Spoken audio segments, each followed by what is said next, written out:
राजस्थान की पूर्व मुख्यमंत्री वसुंधरा राजे भरतपुर में अपना जन्मदिन मना रही हैं। जन्मदिन से एक दिन पहले देव यात्रा पर निकली वसुंधरा राजे ने जनता को संबोधित करते हुए कहा कि मैं वही वसुंधरा राजे हूं। काश वसुंधरा राजे यह समझ पाती कि अब वही बीजेपी नहीं रही। वसुंधरा राजे ने कहा कि कोई भी बड़ा काम करने से पहले वो पूजा पाठ करती हैं, देवताओं के दर्शन करती हैं, मंदिर जाती हैं। तब से राजस्थान में सियासी अटकलों का बाजार गर्म है कि वसुंधरा राजे इस देव दर्शन के बाद कौन सा बड़ा काम करने वाली हैं। वसुंधरा राजे का आज जन्मदिन है। जन्मदिन के मौके पर उन्होंने अपनी सियासी ताकत दिखाने के लिए विधायकों और सांसदों को भरतपुर बुलाया था, मगर यह दिखाता है कि हालात किस तरह से बदल चुके हैं। उनके निजी कार्यक्रम के नाम पर विधायक और सांसद वहां चले गए, मगर 8 मार्च को जब आज उनका जन्मदिन है, विधायक और सांसद वहां नहीं दिख रहे हैं। यह दिखाता है कि जो पावर का बैलेंस है राजस्थान में वो बदल चुका है। मगर वसुंधरा राजे को जानने वाले जानते हैं कि वो पलट कर वार करना जानती हैं। वसुंधरा राजे की राजनीति का दूसरा नाम साहस का है और सारा खेल ही तो राजनीति में साहस का होता है। बीजेपी के केंद्रीय नेतृत्व के साथ वसुंधरा राजे के रिश्ते अच्छे नहीं हैं, इसीलिए कहा जा रहा है कि वसुंधरा ने कठिन राह चुनी है। लेकिन राजे को जानने वाले ये जानते हैं कि राजे की राह कभी भी आसान नहीं रही। राजनीति में अपनी अदब और दबंगता के लिए जाने जाने वाली राजमाता विजया राजे सिंधिया और ग्वालियर राजघराने के स्वाभिमानी राजा जीवाजीराव सिंधिया के घर 8 मार्च 1953 को वसुंधरा राजे का जन्म मुंबई में हुआ था। प्रारंभिक शिक्षा कुड़ाई कनाल में हुई, उसके बाद उच्च शिक्षा के लिए वो मुंबई आई। वसुंधरा राजे इस मामले में किस्मत की धनी थीं कि राज परिवार में पैदा ली थीं, इसके अलावा राजनीतिक परिवार में भी पैदा ली थीं। लेकिन वसुंधरा राजे के लिए राजनीति कभी भी आसान नहीं रही। कहा जाता है कि ग्वालियर इलाके में कांग्रेस राजमाता विजया राजे सिंधिया के बेटे माधवराव सिंधिया को स्थापित करना चाह रही थी। विजया राजे सिंधिया जानती थीं यह मौका है जब उन्हें अपना उत्तराधिकारी घोषित करना चाहिए। 1980 में बीजेपी का गठन हुआ। 1984 में वसुंधरा राजे के रूप में विजया राजे सिंधिया ने अपना वारिस तैयार करना शुरू किया। मध्य प्रदेश से केंद्रीय कार्य समिति में वो सदस्य बनाई गईं और इंदिरा गांधी की हत्या की सहानुभूति लहर के बावजूद राजमाता विजया राजे सिंधिया ने भिंड लोकसभा क्षेत्र से 1984 में नई नवेली राजनीति के लिए वसुंधरा राजे को चुनावी मैदान में उतार दिया। माधवराव सिंधिया यह बात समझते थे कि एक बार बहन ग्वालियर चंबल के इलाके में राजमाता विजया राजे सिंधिया की उत्तराधिकारी के रूप में स्थापित हो गई तो उनके लिए राजनीति करना आसान नहीं होगा। लिहाजा वसुंधरा राजे सिंधिया के भाई माधवराव सिंधिया ने उस वक्त भिंड की सीट से दतिया के महाराजा किशन सिंह जूदेव उर्फ कृष्ण सिंह जूदेव को उतार दिया। किशन सिंह जूदेव गैर राजनीतिक परिवार से थे, मगर हर चौराहे पर कहा जाता है कि उन्होंने आंसू बहाना शुरू कर दिया और भिंड की जनता उन्हें हाथों हाथ ले ली और वसुंधरा राजे की करारी शिकस्त हुई। ऐसा लग रहा था कि वसुंधरा राजे राजनीति में स्थापित नहीं हो पाएंगी। तब कहते हैं कि राजमाता विजया राजे सिंधिया ने अटल बिहारी वाजपेयी के जरिए भैरव सिंह शेखावत से संपर्क किया और धौलपुर से 1985 में विधानसभा का चुनाव लड़ाया गया। 1972 में धौलपुर राजघराने में ही हेमंत सिंह से शादी कर वसुंधरा राजे धौलपुर की बहू बनी थी, मगर कहा जाता है कि 1 साल से ज़्यादा शादी टिक नहीं पाई और जब बेटे दुष्यंत सिंह पेट में थे तभी पति और पत्नी दोनों अलग हो गए। यह दिखाता है कि साहसिक निर्णय लेने के लिए वसुंधरा राजे पहले से जानी जाती हैं और उन्होंने अपना रास्ता खुद तय किया है। इस बार भी वो रास्ता खोज रही हैं और इसी पर हम बात कर रहे हैं।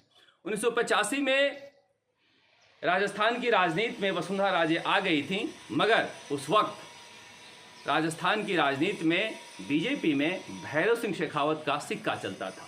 वो राजनीति के बेहद चतुर सुजान थे। भैरव सिंह शेखावत जानते थे कि विजयाराजे सिंधिया की बेटी हैं वसुंधरा राजे, अटल बिहारी वाजपेयी और लाल कृष्ण आडवाणी से अच्छे रिश्ते हैं।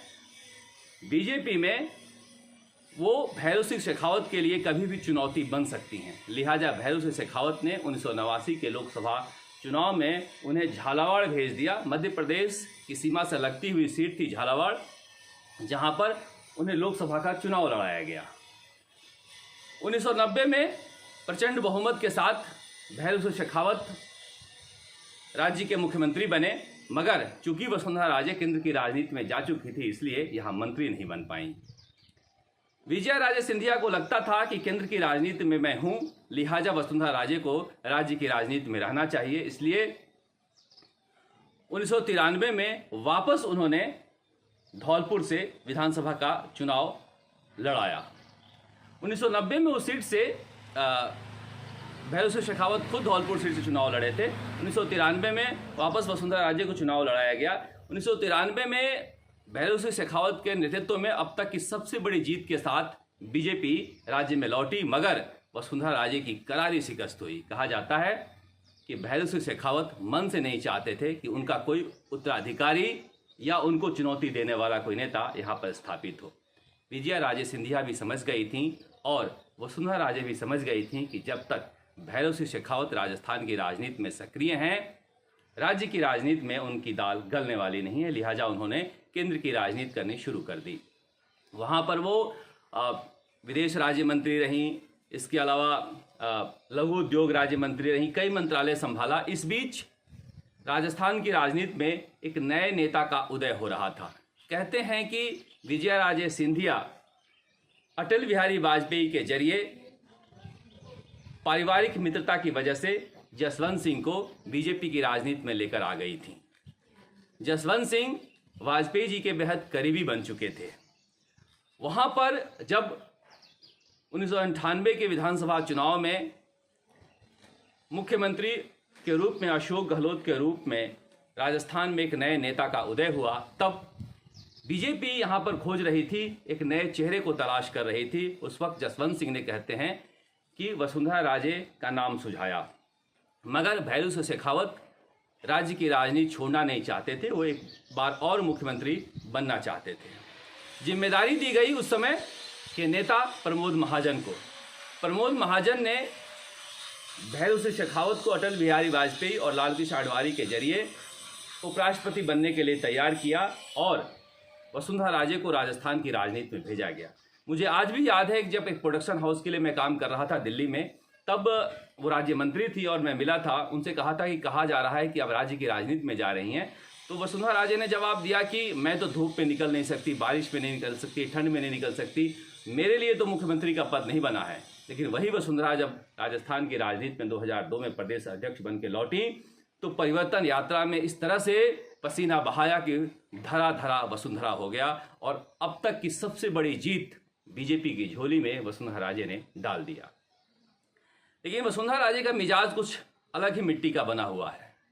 प्रमोद महाजन ने खूब उनके लिए मेहनत की थी।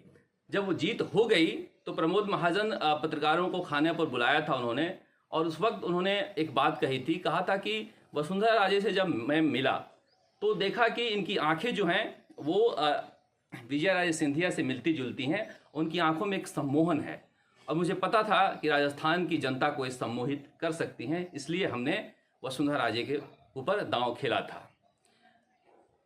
प्रमोद महाजन से बहुत अच्छे रिश्ते रहे नहीं और धीरे धीरे राजस्थान की राजनीति में उनके पुराने दोस्त ललित मोदी की एंट्री हो गई।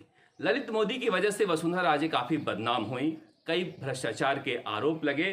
कहते हैं कि भैरव सिंह शेखावत ने कैलाश मेघवाल के जरिए विधायक दल की मीटिंग में ही हजारों करोड़ के घोटाले के आरोप लगा दिए, जिसकी चर्चा अशोक गहलोत हर बार करते थे और बार बार किया, चुनावी मुद्दा तक बनाया। इसके अलावा गुर्जर आंदोलन हुआ, बड़ी संख्या में गुर्जर मारे गए, जिसकी वजह से एक समुदाय में नाराजगी हुई और 2008 का चुनाव वसुंधरा राजे हार गईं। हालांकि वो बुरी हार नहीं थी, लेकिन फिर भी प्रशासनिक कार्यों से और भ्रष्टाचार के आरोपों की वजह से वो चुनाव हार गईं। इसके बाद ऐसा लगा कि वसुंधरा राजे युग का अंत हो जाएगा, क्योंकि केंद्र के स्तर पर कहा जा रहा था कि नेता इनसे खुश नहीं थे। मगर जब नेता प्रतिपक्ष बनाने की बारी आई तो उस वक्त बीजेपी के राष्ट्रीय अध्यक्ष राजनाथ सिंह, उन्होंने गुलाब चंद कटारिया का नाम आगे किया। वसुंधरा राजे जिद पे अड़ गई और विधायकों के साथ अपनी ताकत का एहसास केंद्रीय नेतृत्व को कराया। राजनाथ सिंह को झुकना पड़ा और वसुंधरा राजे नेता प्रतिपक्ष बनी। दोबारा जब चुनाव नज़दीक आने लगा तो कहा गया कि गुलाब चंद कटारिया रथ यात्रा पर निकलेंगे। उस समय बीजेपी के राष्ट्रीय अध्यक्ष नितिन गडकरी थे। उस वक्त वसुंधरा राजे ने पार्टी छोड़ने की धमकी दे दी और नितिन गडकरी को झुकना पड़ा और स्वराज संकल्प यात्रा लेकर वसुंधरा राजे निकली। इस बार प्रमोद महाजन की जगह सारथी के रूप में भूपेंद्र यादव थे उस रथ पर। एक बार फिर से वसुंधरा राजे ने राजस्थान में कमल खिलाया और इस कदर खिलाया कि विधानसभा में बीजेपी की 165 सदस्य बैठे। मजाक में कभी कभी वसुंधरा राजे कहती हैं कि इतने विधायक जीत गए कि नाम भी याद रखना मुश्किल है। प्रचंड बहुमत मिला वसुंधरा राजे को और शानदार प्रशासनिक कार्य हुए, चाहे जल स्वावलंबन की योजना हो, भामाशाह की योजना हो, या फिर अन्नपूर्णा रसोई की योजना हो, किसानों की ऋण माफ़ी हो, किसानों के बिजली बिल की माफ़ी हो। शानदार प्रशासनिक काम करने के बावजूद ही वसुंधरा राजे चुनाव हार गई। कहा जाता है कि इस बीच उनकी राजनीतिक जीवन में उनकी बेटे दुष्यंत सिंह की एंट्री हो गई थी।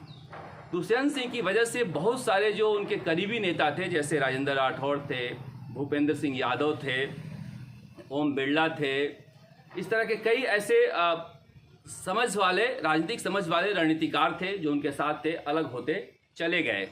और वसुंधरा राजे के राजनीतिक सलाहकार के रूप में अशोक परनामी जैसे लोग आ गए, यूनुस खान, राजपाल सिंह, जिनकी राजनीतिक समझ कम थी। तो इस बार का जो चुनाव वो हारी हैं, वो कहा गया वो प्रशासनिक निर्णयों की वजह से नहीं हारी हैं, बल्कि राजनीतिक विफलता की वजह से हारी हैं। कहा तो यह भी कहा गया कि मात्र 1,42,000 वोटों का अंतर था जब वो चुनाव हारी तो अगर वो प्रधानमंत्री नरेंद्र मोदी और उस वक्त के बीजेपी के राष्ट्रीय अध्यक्ष अमित शाह से अच्छे रिश्ते रखती तो शायद वो चुनाव नहीं हारती।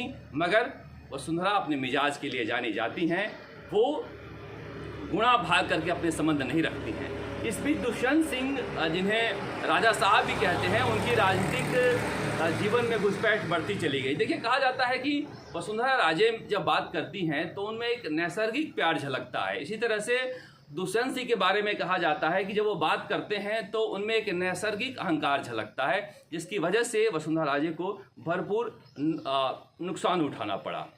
अब जब वसुंधरा राजे दोबारा फिर से बीजेपी कमान संभाल सकती थी, इसी बीच सचिन पायलट और अशोक गहलोत के बीच सियासी संघर्ष हुआ। उस संघर्ष में कहा जाता है कि वसुंधरा राजे अशोक गहलोत के साथ खड़ी दिखाई दी, जिसे केंद्रीय नेतृत्व ने पसंद नहीं किया और उसके बाद वो हाशिए पर चलती चली गई। अब वसुंधरा राजे एक शानदार सियासी सफर में उस मोड़ पर खड़ी हैं जिस मोड़ से कई रास्ते निकलते हैं और राजस्थान की जनता टकटकी लगाए देख रही है कि वसुंधरा राजे अपने सियासी मोड़ से किस तरफ निकलती है। हर सुहाने रास्ते पर कोई मोड़ आता है और उस मोड़ से तय होता है कि मंजिल कहाँ है। वसुंधरा राजे की मंजिल क्या होगी, इसे कोई नहीं जानता, क्योंकि न पहले वाली बीजेपी है न पहले वाले बीजेपी के नेता हैं। ऐसे में अगर वसुंधरा राजे समझ रही हैं जन्मदिन के मौक़ों पर भीड़ इकट्ठा कर बीजेपी के नेताओं को झुका लें, तो शायद ये राजनीतिक नासमझी होगी। राजस्थान तक के लिए जयपुर से शरद कुमार।